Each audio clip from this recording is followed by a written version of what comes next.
This is my copy of Vincent van Gogh's painting called First Steps after Millet, which he painted in January, at the beginning of the last year of his life actually, 1890.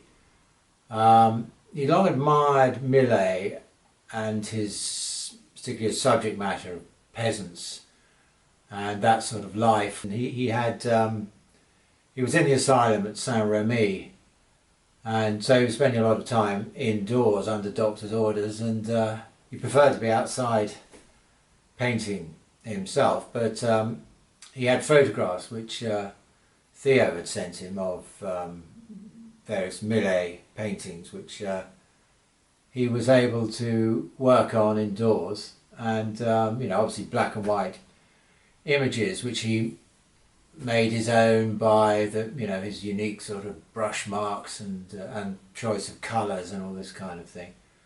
But the basic composition was Millet's, and the idea, that sort of ideal family sort of setup, was very much in his thoughts at the time, because his brother Theo was married to Gogh by then, and she had become pregnant, so this was very much in his thoughts at the time, because he himself had had little success in that sort of area, creating a family, even though it's something he very much yearned to have.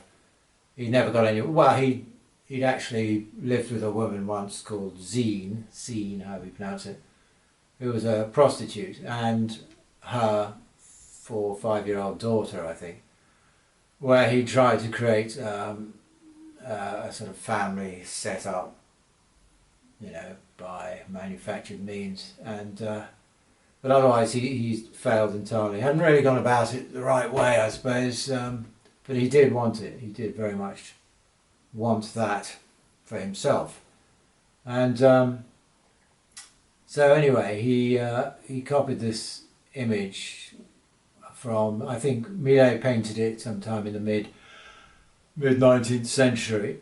He painted it shortly after falling ill again, a sort of bout of mental illness, similar to the one he'd suffered exactly a year previously, whilst he was still in Arles, when he lopped his ear off in December the 23rd. It was almost exactly a year later that he fell ill again, and shortly after he got through the worst of that, he was painting again. He painted this image, and shortly afterwards he had another bout of illness.